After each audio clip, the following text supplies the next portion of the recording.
ओम नमो भगवते वासुदेवाय। ओम नमो लक्ष्मी नारायणाय नमः। यह आंवला नवमी या अक्षय नवमी व्रत कथा शुक्ल पक्ष कार्तिक शुक्ल पक्ष की नवमी को इस त्यौहार को मनाते हैं।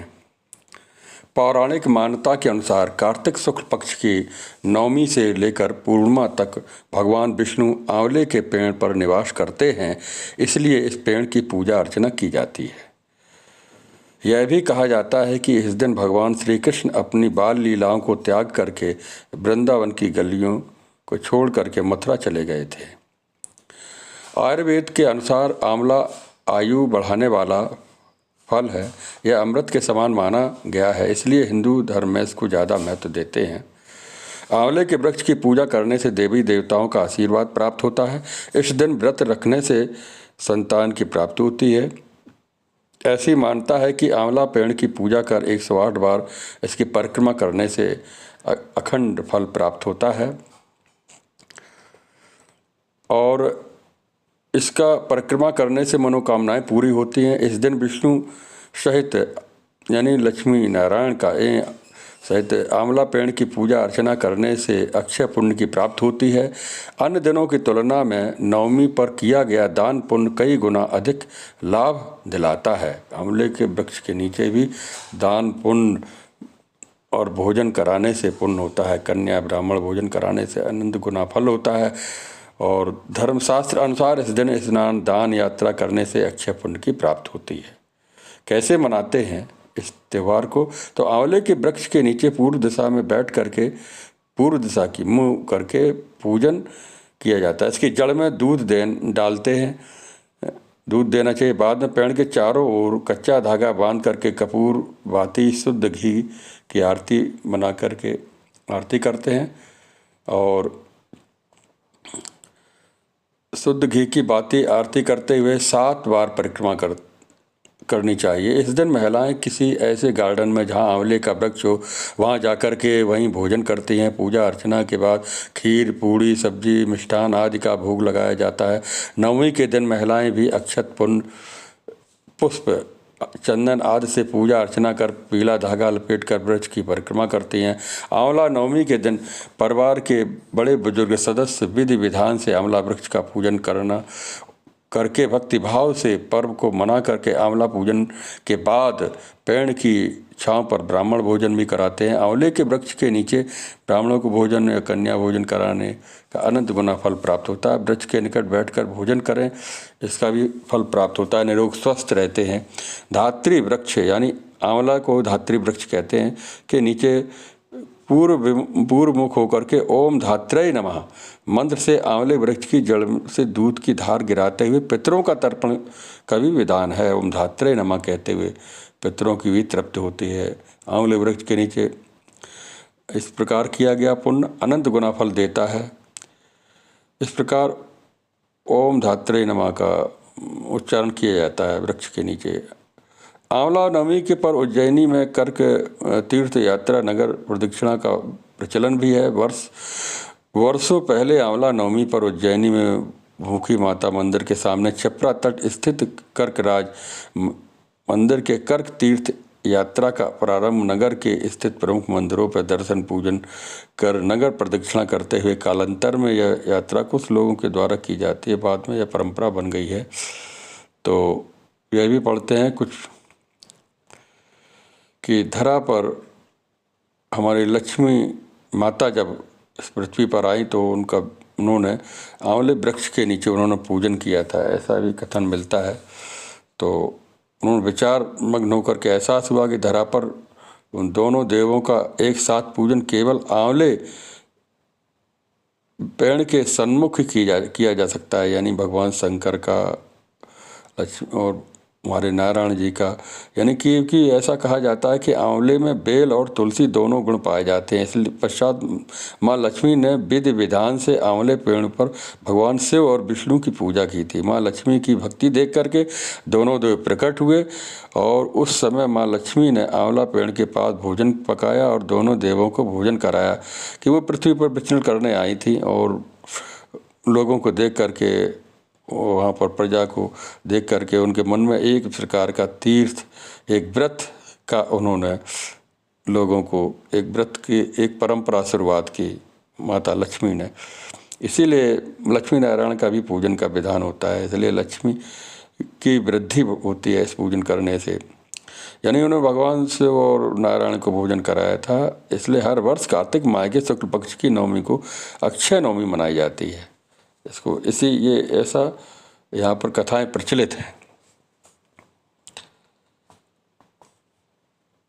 और हमारे भगवान श्री कृष्ण का जो इस प्रकार से वर्णन मिलता है कि एक कथा आती है कि एक कथा के अनुसार एक बार जगत गुरु आदि शंकराचार्य भिक्षा मांगने एक कुटिया के सामने रुके।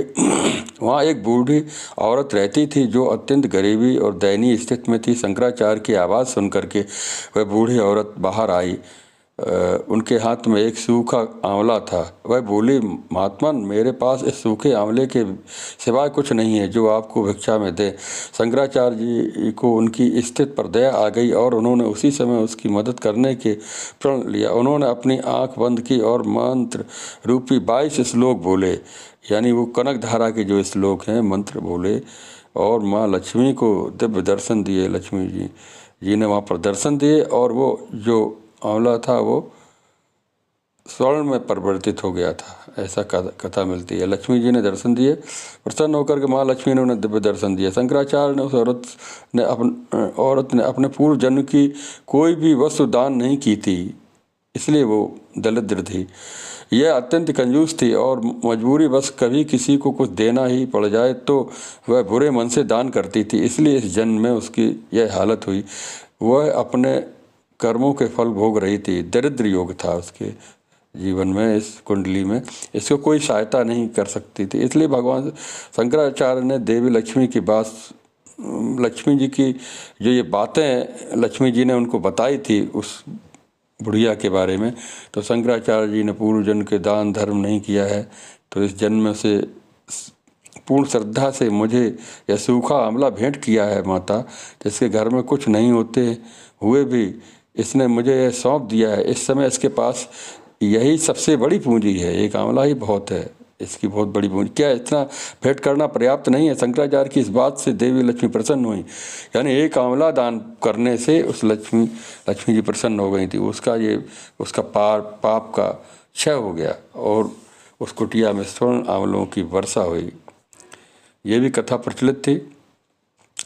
पूजा सामग्रियों में जो वृक्ष की पूजा करें उसके तने पर कच्चा सूत मौली 8 परिक्रमा करते हैं, लपेटते हैं। कुछ जगह 108 परिक्रमा भी की जाती है। बाद में परिवार की सुख समृद्धि की कामना करके वृक्ष के नीचे बैठकर परिवार मित्रों सहित भोजन किया जाता है। आंवला को वेद पुराणों में अत्यंत उपयोगी पूजनीय माना गया है। तो इस प्रकार से हमारे आयुर्वेदिक में आंवला को आयु और आरोग्य वर्धक माना गया है। इस दिन आंवला के वृक्ष की पूजा करने से, नीचे बैठकर भोजन करने से बड़ा महत्व है माना गया है। आयु आरोग्य यानी इसकी आयु बढ़ती है, आरोग्यता को प्राप्त करता है। इस संबंध में आंवला नवमी का महत्व जो है इसमें समझा जा सकता है कि इस दिन द्वापर युग का आरंभ हुआ था। यानी इस दिन अक्षय नवमी यानी आंवला नवमी का नाम पड़ा है। इस दिन द्वारका युग का प्रारंभ इसी दिन हुआ था। इसमें स्वयं भगवान श्री कृष्ण ने जन्म लिया था। आंवला नवमी के दिन ही भगवान श्री कृष्ण ने वृंदावन और गोकुल की गलियां छोड़ करके मथुरा में प्रस्थान किया था। संतान और पारिवारिक सुखों की प्राप्ति के लिए भी यह व्रत किया जाता है। दान पुण्य करते हुए आंवले के वृक्ष के नीचे ही ये अपना पारायण करते हैं, पूजन करते हैं। ओम नमो भगवते वासुदेवाय, ओम नमो नारायण, इन मंत्रों का जप पूजन करते हैं। अन्य कथा जो प्रचलित है पुस्तकों में उसको सुनाने जा रहा हूँ। यानी आंवला नवमी नाम से विख्यात सतयुग का प्रारंभ भी इसी दिन हुआ था, ये भी कहीं मिलता है। कथाओं में सतयुग का, यानी हुआ था। इसी तिथि को गौ सुवर्ण वस्त्र आदि दान देने से ब्रह्म हत्या जैसे महापातक से भी छुटकारा मिल जाता है। इस दिन आंवले के वृक्ष की पूजा की जाती है। पूजन विधान में प्रातः स्नान करके शुद्ध आत्मा से आंवले के वृक्ष के नीचे पूर्व दिशा की ओर मुख करके षोडशोपचार पूजन करना चाहिए। फिर उसकी जड़ में दुग्ध धारा गिरा करके चारों ओर कच्चा सूत लपेटे और कर्पूर वर्तिका कर्पूर की बाती बनाकर आरती करे। 7 बार परिक्रमा करे। आंवला वृक्ष के नीचे ब्राह्मण भोजन या कन्या भोजन या दान देने से विशेष फल मिलता है। इसकी एक कथा और प्रचलित है जो यहाँ पर बता रहे हैं। काशी नगरी में एक बहुत धर्मात्मा दानी तथा निसंतान एक बड़िक रहता था। वे पति पत्नी दोनों संतान के अभाव में दिनों दिन कातर और मलिन होते जाते थे। कुछ समय पश्चात वैश्य की पत्नी से एक स्त्री ने कहा कि यदि तुम किसी पराई लड़की की बलि भैरव के नाम से कर दो तो वह पुत्र कामना अवश्य पूरी हो जाएगी। यह बात वैश्य के पास भी पहुंची, मगर उसने अस्वीकार कर दिया। लेकिन सखी की बात वैश्य की पत्नी भूली नहीं, मौके की तलाश करती रही। एक दिन एक लड़की को भैरव के देवता के नाम पर कुएं में गिरा कर बलि दे दी। इस हत्या का परिणाम बड़ा उल्टा हुआ। लाभ की जगह उसके सारे बदन में कोढ़ बहने लगा और लड़की की प्रेतात्मा से सताने लगी। ऐसी परेशानी देख करके वैश्य ने उसका कारण अपनी पत्नी से पूछा। तब उसने सारी कहानी शुरू से आखिरी तक क्या सुनाई। ऐसा जानकर वैश्य ने हत्यारन पापन आदि शब्दों से उसे काफ़ी मर्माहत किया तथा बताया कि गौवध ब्राह्मण वध और बाल वध करने वाले के लिए इस संसार में कहीं भी ठिकाना नहीं है। इसलिए तू गंगा तट पर जाकर स्नान वंदन कर, तभी तू इस कष्ट से छुटकारा पा सकती है। वैश्य पत्नी ने ऐसा ही किया, गंगा किनारे रहने लगी। थोड़े दिनों बीते कि एक दिन गंगा की जी में वृद्धा स्त्री का रूप बना करके आई और कहने लगी कि मैं दुखिया मथुरा नगरी में जाकर कार्तिक नवमी का व्रत करना तथा आंवला वृक्ष की परिक्रमा करते हुए पूजन करना है। उस बुढ़िया ने गंगा जी के रूप में वो आई। गंगा जी स्वयं बुढ़िया बन करके आई। उसको बताया, ये विधि बताई कि तुम जाकर के आंवले वृक्ष की परिक्रमा करते हुए पूजन करना। व्रत करने से तुम्हारा सब पाप नष्ट हो जाएगा। घर आकर के अपने पति से उसने यह सब बात बताई। आज्ञा लेकर के मथुरा जाकर के विधिवत व्रत रख करके पूजन किया। ऐसा करने से भगवान की कृपा से दिव्य शरीर वाली हो गई और पुत्र लाभ कर जन्म में ही गोलोक को प्रस्थान किया। ये कथाएं प्रचलित हैं, इसको श्रवण भी करना चाहिए अक्षय नवमी या आंवला नवमी के दिन। ओम नमो भगवते वासुदेवाय। ओम नमो नारायणाय। ओम नमो नारायणाय। ओम लक्ष्मी नारायणाभ्याम नमः। ओम लक्ष्मी नारायणाय नमः। ओम लक्ष्मी नारायण नमः। और एक और कथा प्रचलित है, जो एक और कथा जो छोटी सी कथा है। बहुत पहले एक सेठ था, वह हर साल आंवला नवमी के दिन ब्राह्मण भोजन कराता था। आंवले के पेड़ के नीचे बैठा कर भोजन कराता। उसके साथ ही सोना चांदी जैसी चीज़ें भी भेंट देता था। सेठ के बेटों को यह पसंद नहीं था, इसलिए वह अपने पिता से लड़ते रहते थे। तंग आकर के बेटे घर छोड़ करके दूसरे गांव बस गए। वहां उन्होंने एक छोटी सी दुकान खोली और दुकान के सामने, यानी उनकी दुकान, फिर वो गरीबी हालत में आ गए उनके बेटे। बाद में उन्होंने उस आंवले के वृक्ष को अपनी दुकान के सामने ही लगाया। भगवान की कृपा से उसकी दुकान खूब चलने लगी। ये भी एक कथा प्रचलित है। ओम नमो भगवते वासुदेवाय। ओम नमो नारायणाय। ओम लक्ष्मी नारायणाभ्याम नमः। अब इसके बाद भगवद गीता का कुछ श्लोकों को यहाँ पर हम कहते हैं, उसका भाव अर्थ अवश्य समझें। एवं सतत युक्ताये भक्तास्त्वां परिपास्ते एकापक्षरम व्यक्तम तेषां के योग वित्तमः मया विशिष्ट मनो मां नित्युक्ता उपास्ते श्रद्धाया पर्युपितास्ते में युक्तत्वा मतः ये त्वाक्षरम परपास्ते सर्वत कमे चिंतम चाकूटमचलम धर्मम। यानी भगवान श्री कृष्ण अर्जुन से कहते हैं कि मेरे 2 प्रकार के भक्त होते हैं, एक निराकार भक्त और एक दूसरा साकार वाले भक्त। जो निराकार भक्त होते हैं वो सभी प्राणियों में सब जगह हमको व्याप्त दिखते हैं। और क्लेशो अधिकतर तेषाम अव्यक्त अशक्त चेष्टाम यानी वो अव्यक्त गति को प्राप्त कर लेते हैं। परमात्मा को निराकार के रूप में तो ओमकार का भी उच्चारण करते हैं, ध्यान है, अपने हृदय में ध्यान करते हैं लक्ष्मी नारायण जी का या भगवान श्री कृष्ण का ध्यान करते हुए ओम नमो भगवते वासुदेवाय, ओम श्री कृष्णाय नमः, इन मंत्रों का भी जप करते हुए राधा कृष्ण का नाम लेते हुए अपने हृदय में ध्यान करते हुए भी हम भगवान श्री कृष्ण को मानसिक पूजा कर सकते हैं या लक्ष्मी नारायण का ध्यान करते हुए मानसिक पूजा कर सकते हैं, जो जिसमें जिसकी श्रद्धा हो। यानी शिव पार्वती जी का भी हम मानसिक रूप से ध्यान करते हुए हृदय में आज्ञा चक्र में मूलाधार में ध्यान करते हुए हम ओम नमः शिवाय, ओम ह्रीं नमः शिवाय, ओम शिव पार्वती नमः, इन मंत्रों का ध्यान करते हुए हम जब ध्यान कर सकते हैं। इससे से क्या फ़ायदा? इससे ये है कि अगर हम युगल स्वरूप का ध्यान या जप करते हैं तो कभी भी वैधव्य योग नहीं होता, यानी वो कभी स्त्री विधवा नहीं होती है। भगवान के युगल जोड़ी के रूप में ध्यान साधना पूजा करने से वैधव्य योग होता है, वो कभी विधवा नहीं होती। ऐसा हमने धार्मिक ग्रंथों में पढ़ा है, सुना है, संत पुरुषों से ये बातें सुनी हैं।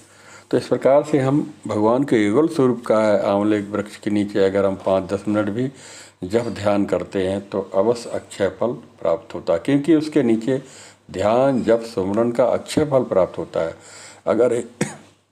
अगर 1 घंटे भी आपने लक्ष्मी नारायणाय नमः, ओम पार्वती शिव पार्वती नमः, ओम युगल जोड़ी के रूप में उनका ध्यान करें, जप करें, सरस्वती ब्रह्माय नमः, श्री राधा कृष्ण, श्री सीता, ओम राम रामाय हृषि सीताय नमः, सीता राम जानकी का सीताराम का भी जप कर सकते हैं।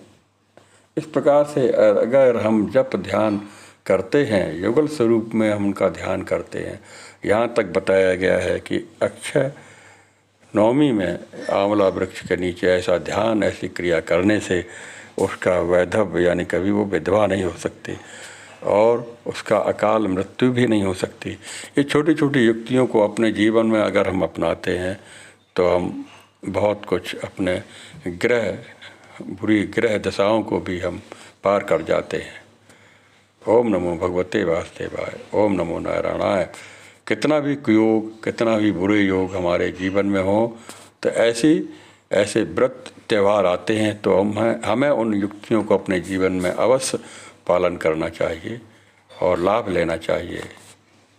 श्री कृष्णाय गोविंदाय गोपीजन वल्लभाय, हरे श्री राधाय नमः। जो हम लोग मंत्र बोलते हैं उसको श्रवण करके याद कर लें और उनको जप करते रहें कि जो उच्चारण हम करते हैं मंत्रों को हमें गुरुओं द्वारा, संत पुरुषों द्वारा ये बताए हुए मंत्र हैं, नाम स्मरण बताए हुए मंत्र हैं, अवश्य इनको याद कर लें।